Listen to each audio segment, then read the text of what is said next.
Look at you. Let me guess. Plant girl? Vine lady? Huh? Hand over the diamond garden gal, or I'll turn you into mulch.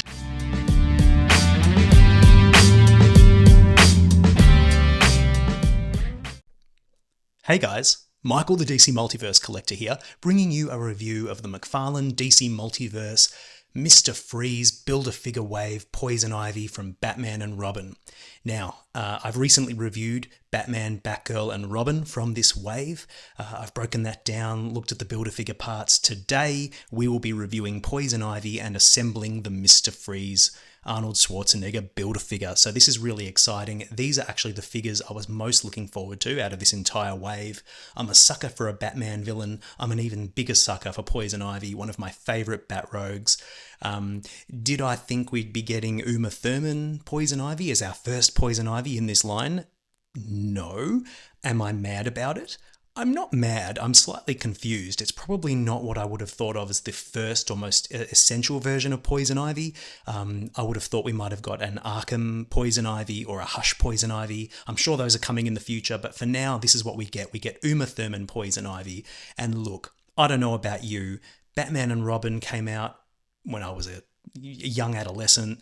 I thought the movie was pretty bad, even at the time, but what I did think at the time, and still do think, is that Uma Thurman killed it as Poison Ivy. She knew exactly what sort of movie it was. She gave a high camp performance, very arch, very dry, over the top. She knew what movie she was in and she killed it. I've always really been, had a soft spot for her version of Poison Ivy. Arnold Schwarzenegger's Mr. Freeze, look, I have that Heart of Ice animated series, Mr. Freeze, in my brain, so trying to reconcile that with Arnie's portrayal, I struggle. But anyway, that's enough of my baggage. Let's look at the packaging. You see Poison Ivy laid out in the box. She looks great. She looks colourful. You see Mr. Freeze's torso. And just like the other figures, we have that beautiful sort of black and red gradient in the packaging with the Batman and Robin logo. I do like the sort of extra mile Todd went with this packaging. And on the back, we have a picture of Arnie, not the figure, just a photo of his face from the famous poster. And we can see what piece we're getting with Ivy, which is the torso. And there are the other figures in the wave. If you haven't watched that review, please watch that review of those other figures. And before we begin the review proper, let me say a big thanks to McFarlane Toys and Head Start Toys for sending me this sample for review. And also, I've got to ask, if you enjoy this review, please give it a like. Please consider subscribing to the channel if you haven't. So, without any further ado, let's get the package open and see what comes in the box. So with everything out of the box, here's what we get, and it's a fairly simple spread.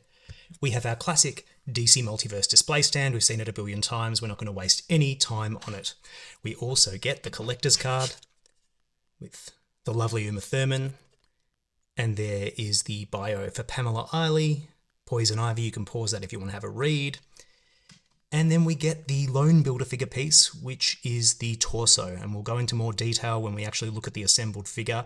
But that is it for accessories. And I think this is probably one of my biggest complaints about the wave, is that none of the figures come with really any accessories other than the Build-A-Figure pieces and some ice effects that are quite limited in their application. I think it would have been nice to get some batarangs. Maybe Poison Ivy could have come with a vine, or an effect like she's blowing a poison kiss, or something just to bring the figures to life. I think they're just missing one accessory each. But anyway, I'll get to that when we get to our later thoughts. For the moment, we get the Build-A-Figure piece, and I think it's about time to assemble Mr. Freeze. Alright, so now we've got Mr. Freeze assembled. Now, he was actually a very, very simple Build-A-Figure to put together. As many of you who've been with this line sort of for many years know, some of the Build-A-Figures have been a nightmare to assemble, and I know we're all thinking of that first version of Bane from the Last Night on Earth wave, where the legs just wouldn't attach and the hands just wouldn't attach, and we all just wanted to tear our hair out. Luckily, none of that here. Mr. Freeze went together beautifully easy. Everything clicked into place, no fuss, no mucking around, so that's good. Out of the package, I think I'm first immediately struck by the contrast between the two characters in terms of their paint. Obviously, Poison Ivy is resplendent with paint all down the legs, the bodysuit, the head sculpt, the hair. She looks wonderful, and Mr. Freeze is all sculpt, no paint, except for that freeze effect and on his face. So my immediate thoughts are that these figures have not received the same level of love and attention. And, you know, Mr. Freeze is a Build-A-Figure, that's fine, but he's still a figure that we're paying for. It's still plastic in the box that we're paying for. So first blush impressions, I think I might be a little bit disappointed with Mr. Freeze, and I think I might be quite enamored with the Poison Ivy figure. As a pair, though, I think they look really, really great together. I'm curious to see how articulated they are. I will say Mr. Freeze holds his freeze ray really, really well, but it's kind of hard to point it directly forward. You kind of can't maneuver the hands so that he's pointing it in front of him. So you've kind of got to do this awkward sort of sideways. You know, better posers than me will do a better job, but, you know, you kind of got to do a sideways freeze. I don't know. It just doesn't quite, I couldn't quite get it to look organic just by virtue of the way he holds it with two hands. But I suppose you could have him holding it with one hand and that might work a little bit better. But yeah, I will say Poison Ivy is thirsting for an accessory. Yeah, she just looks like she needs to be holding like a flower or blowing a kiss and having some maybe effects of her blowing the pink pheromones, something just to give her a bit more something to do. But at least Mr. Freeze comes with his ray. Yeah, and I think it all looks pretty good. So look, I think the next step is we've got to get these guys into the light box and check out their aesthetics in finer detail. Starting with Poison Ivy. Now, I think generally this figure looks absolutely terrific. I think she's easily the standout figure of the wave in terms of looks. Now, a large part of that is attributable to the fact that she's the most colourful figure in the wave. Unlike the Batman and his family, you know, we're not dealing with sort of solid chunks of black plastic. Poison Ivy's design and her costume allow the designers to go all out with colour and texture and, you know, contrasting colours, red and green. So she just pops. And I think she looks absolutely tremendous. Let's go and break it down into a bit more detail. So overall, from a macro level, I think the proportions of this figure are beautiful. I don't think her legs are too long, which is something that we've had with McFarlane female figures in the past. I think she's sort of got that perfect sort of body shape. You know, she's not too sort of square in the waist. She has a tapered waist, but it's not ridiculous. You know, I think overall, the proportions look really good. Let me know in the comments if you agree. I'm not a huge expert on human anatomy or proportions, but I think she looks great. Coming in close to have a look at that head sculpt, I think it's a really, really nice head sculpt. I'll try and get a bit more light on it so you can see what I'm talking about. Yeah, I mean, to me, that is Uma Thurman. That is Uma Thurman. I think they've done a really great job with the sculpt, and I think they've done a really good job with the paint. I particularly like the flecks of paint on her eyebrow pieces. I think they look really, really nice. The skin tone looks generally pretty good, and I think the eyes are nice and clean and tidy. So, you know, not many complaints there. I will say, I think in terms of the expression, I think artistically they might have given her maybe a smile, something a little bit more expressive. She kind of just looks a little bit, I don't know, ambivalent. She doesn't look scheming. She doesn't look evil. She looks just a bit stoic, which you'll hear me say that again later in this review. But yeah, I just think a little bit more could have been done with her face to imbue that Uma Thurman sass. It's a minor nitpick, but that's just a subjective thing, in my opinion. Anyway, but overall, I like the hair. I think it's beautiful. It's got like a nice sort of lighter wash in it. I don't know if you can see that very well, but yeah, it definitely makes a difference. I think the sculpting around that headpiece is really nice. I do think there could have been maybe a bit of paint on that tiara to differentiate it from the hair. It sort of just looks like it's part of her hair. Could have used a bit of paint there, but you know, the green accents on the leaves look really, really good. Coming down to her bodysuit, it's amazing. It's got these beautiful sculpted textured leaves and the paint's been really nicely applied. Gives it a very organic, leafy look. I think they've nailed it. Absolutely nailed it. You'll see she's got some really nice sculpted detail around her wrists to sort of give the impression of frills. You see on this hand here, she's got the leaf. I think it looks really, really good. The legs, I think, in addition to being well proportioned, they're sculpted really nicely. That leaf motif there is sculpted detail. It's not painted, it's sculpted and painted, which you don't often see from McFarlane. And obviously it's got this beautiful sort of tapered paint effect on her lower legs, which I think just looks great overall. Yeah, just a fine looking figure. And you see it continues all the way around the back. I am also a big fan of the sculpted ball joints. You'll see there's more of that leaf detail on the lower legs. And while that hasn't been painted, I think that's fine. It could have used a bit of paint, but yeah. I think what they've done is they've cast it in black plastic and they've just painted up here. But whatever they've done, I think it looks really, really good. So easily the best looking figure in the wave, aesthetically speaking. No contest. Now, like the rest of Mr. Freeze, the Freeze Ray is quite beautifully sculpted, but that's about it. There is not a lick of paint to be found on it. Yeah, but it's an impressively sculpted piece, just lacking in paint, so none of those details pop at all. The little ice effect that ports in there is quite nice. It does have a bit of paint on it, and it's cast in translucent plastic, and paint on the end gives it sort of some life. But yeah, there's just not much detail coming out in the sculpt because of the lack of paint. And I think customizers will easily find a way to apply a wash to bring that to life. But anyway, let's have a look at Mr. Freeze himself. Now, Mr. Freeze, look, proportionately, I think he's okay. He seems a little small to me, particularly next to some of the other figures in the wave. I think he should be a little bit bigger, a bit taller. But that's not really the extent of my gripes. I think you know what I'm going to say. It's pretty obvious. This figure is just dying for paint. He actually looks more impressive maybe on camera than he does in real life. There's a bit more contrast in the lighting. In real life, he is just dull plastic. So what you have is this intricate sculpt that is just beautifully done. Like, there's just so much great detail all around, head to toe, but none of it pops. He just looks bland. And if you compare it to the source material, that suit was given life by all the different shades of silver and shininess and metallic sheen, and the blue should have been translucent and with the sense that there's like diamonds glowing inside. You get none of that here. This is just flat blue paint. I don't like the shade of blue. Should have been translucent. Just on this extremely bland pearlescent plastic. And it's sort of got that marbling effect in it, which I don't have a huge problem with the marbling. It's just, the problem is a lack of paint. There is just not enough paint on this figure to do it justice. Now, many people will say, well, you have to choose between paint or sculpt. Maybe.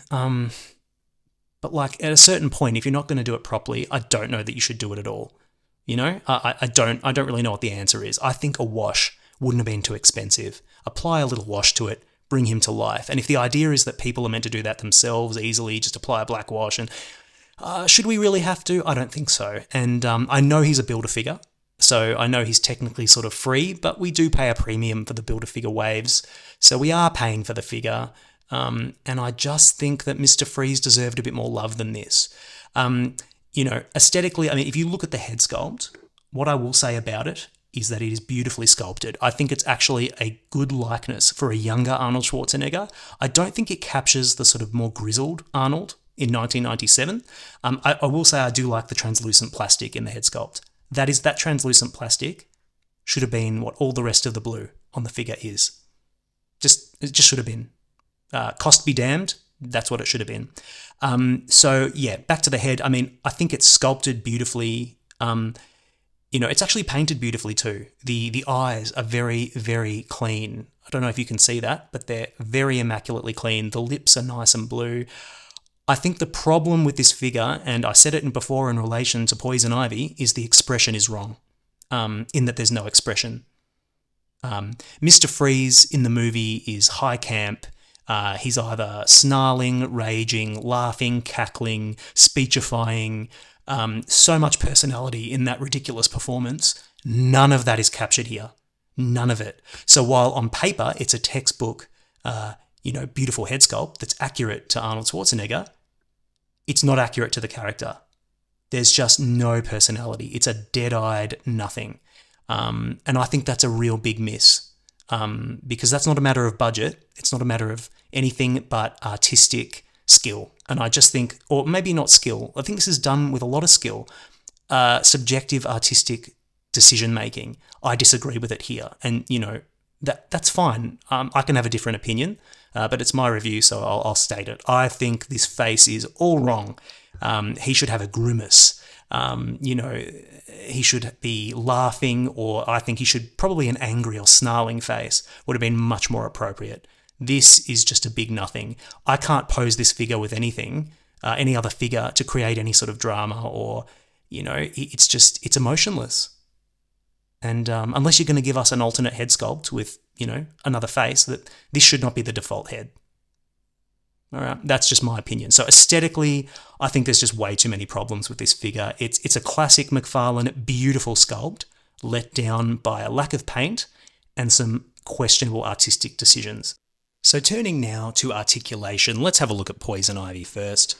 My first impression when I got her out of the box was that she articulates beautifully in all the ways you'd expect, and not so beautifully in all the ways you would also expect. So, starting off at the head. Now, you all know what I'm thinking. That hair is going to inhibit articulation. So she can sort of tilt down only so much because of this long hair piece, and she can sort of look up not much at all. So the head up and down tilt is limited by the hair. The hair is soft, so you can sort of bend it away. If you want to sort of get a bit more personality, you can sort of pry her hair to one side, but it creates this gap and it doesn't look natural, and I just don't know that that's a great look, but you can do it. And also the bendable hair allows you to sort of twist her head around side to side, but again, it doesn't sit naturally. So you're not going to get a huge amount of head articulation out of her, but I think there's probably enough that you can get a little bit of like sass. She tilts her head from side to side, a couple of degrees, not as much as I would like, but what do you do when a figure's got this sort of lush, long hair? I think they've at least cast this in a soft plastic. Now, that's not always the case. Sometimes the hair is actually a big, hard plastic piece that inhibits any sort of movement. This is at least soft and pliable, which gives you a little bit of give. And if you're a toy photographer and poser, I think you'll be able to sort of finagle her into doing what you want to do. So the head is what it is. You can get a bit out of it. Now, in terms of the arms, we have sort of no problem with a T-pose. You'll see she's got the butterfly joints, standard McFarlane butterfly joints. They look okay, I guess. Double joints at the elbows, and the standard sculpted McFarlane hinged wrist. So you get everything you want out of the hands and the arms. No complaints there. In terms of the diaphragm cut, you can spin her 360 degrees. Same at the waist. Ab crunch, you get a decent amount. It's not too bad, probably as much as you could expect from Poison Ivy. You can also tilt her back, which works, but there's a lot of gappiness, which doesn't look super great, but at least the sculpt continues up into the diaphragm. Overall, this articulates really well in the torso, and it still looks really good, and from the back. So no complaints there at all. In fact, I've just got her belly button on the wrong side. There you go. That's better. Sorry, Uma. Coming down to the legs, splits, no problem. Standard McFarlane engineering. Double jointed knees, really, really good. Even the cut doesn't look terrible. It looks okay. And she's got sculpted ankles that look quite nice. Hinge up and down. They sort of rock. Yeah, there is a rocker. It's very stiff, but it works. And she's got the standard toe articulation. So overall, we'll have a look at kick out, more than 90 degrees. And overall, I think you'd have to say this is a really well articulated figure if you sort of adjust for and factor in the fact that her long hair makes head movement something of, a struggle. It can be done. It's better than some other female figures. So overall, Ivy articulates really, really well, and I have no doubt that posers will have some fun with her. I think this is one of those figures where maybe you'd want just a little bit of swivel at the thigh to get some more dynamic poses, but that's just nitpicking. It's not Todd's thing. He doesn't do it. I've got to stop complaining about it. It is what it is. But yeah, Uma Thurman Poison Ivy articulates very, very nicely. Turning now to Mr. Freeze's articulation, starting with the head, you'll see we get the full 360 degrees range of motion. We get a little bit of head tilt, left and right, and he can look down about that much. It's sort of inhibited by the chin, kind of jams there and doesn't get much. But, you know, he can kind of look up a little bit. I don't know that you expect much head articulation with this figure. He's not sort of very dynamic, but it's quite limited in the head. In terms of the arms, these pauldrons are soft and rubbery, and they just do swivel up and down on the pegs, so you can get the arms right up, no problem, and these don't pop out. There are some figures like Atrocitus, that Build-A-Figure, where the pauldrons would just pop out the second you tried to move his arms.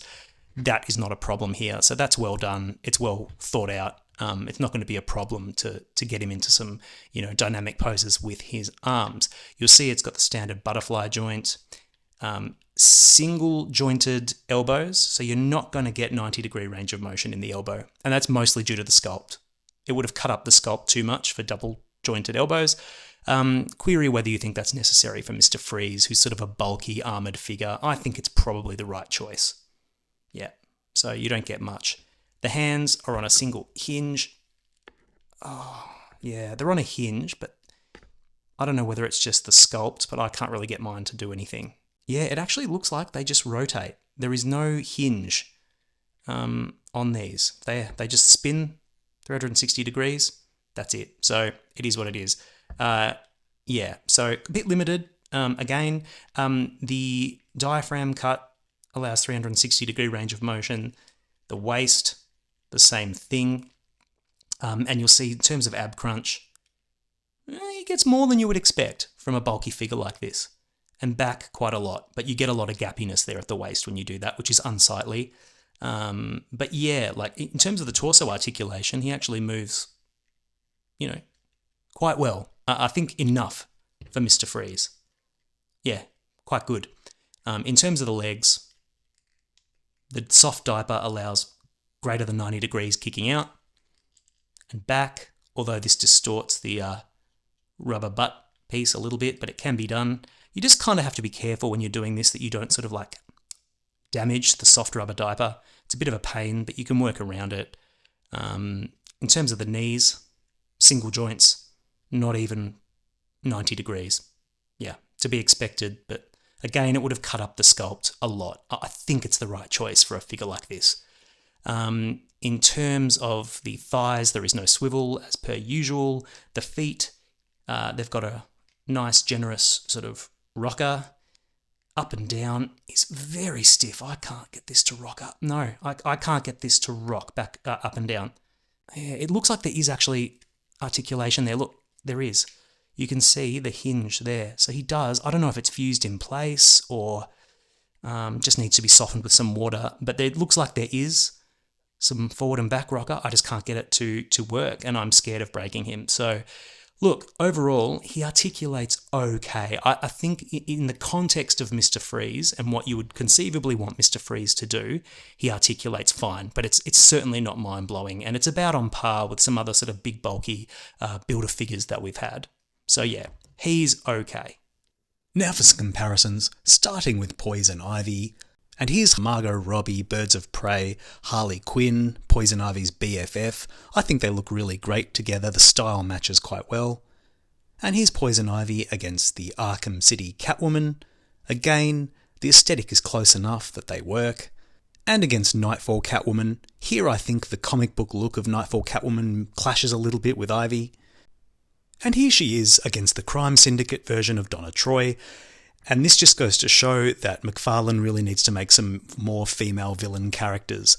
Other than Harley Quinn, Poison Ivy, Donna Troy and Catwoman, there's really none to speak of from memory, so we need to do better. Hopefully we get some more soon.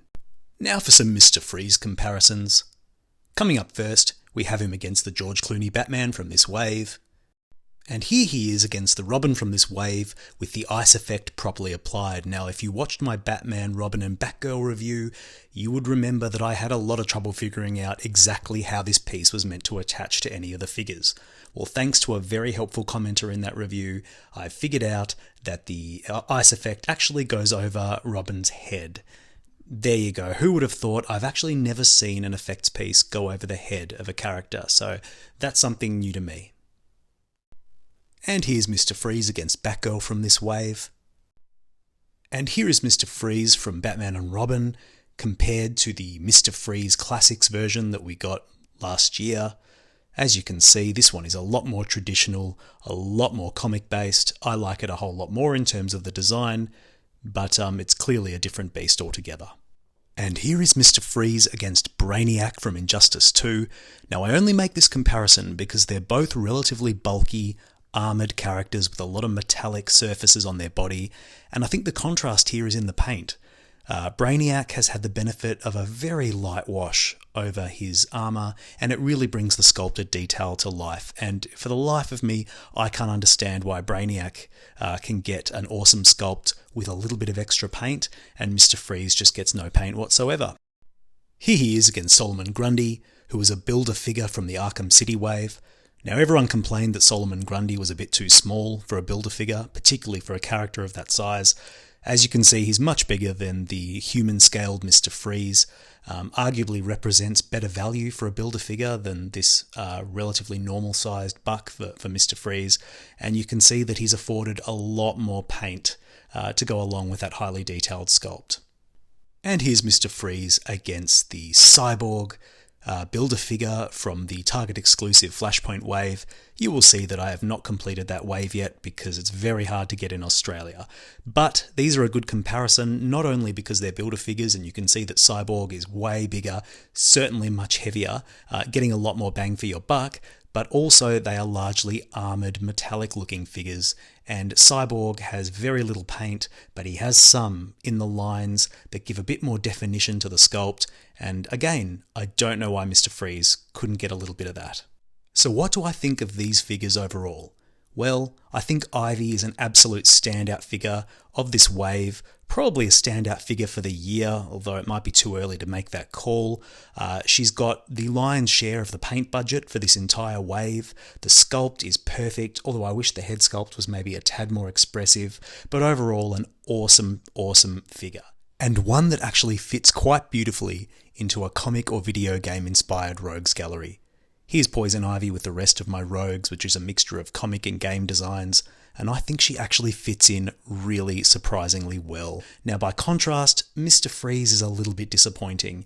He's a Build-A-Figure, and while I understand that his scale means that he's not going to be as big and impressive as some other Build-A-Figures, he's really lacking in the paint department, and the sculptors have gone all out and given us a beautiful sculpt, but unfortunately, the lack of paint just lets the whole thing down. And while the head sculpt is technically a very good rendition of Arnold Schwarzenegger, maybe in his younger years, it doesn't capture the spirit of the character. How do I feel about the wave as a whole? I think it's awesome on the whole. Mr. Freeze might be a little bit underwhelming, but Poison Ivy absolutely blows me away, and the three hero figures, Batman, Robin and Batgirl, are all rock solid. Great sculpts, really good likenesses, and I just think it's a really strong wave overall, and I really, really hope that we get a Batman Forever wave soon. I can't wait to see what that would be like. So look, if this video has been in any way helpful for you, please give it a like, subscribe to the channel if you haven't already, it really helps me out, and until next time, happy collecting, and thank you so much for watching.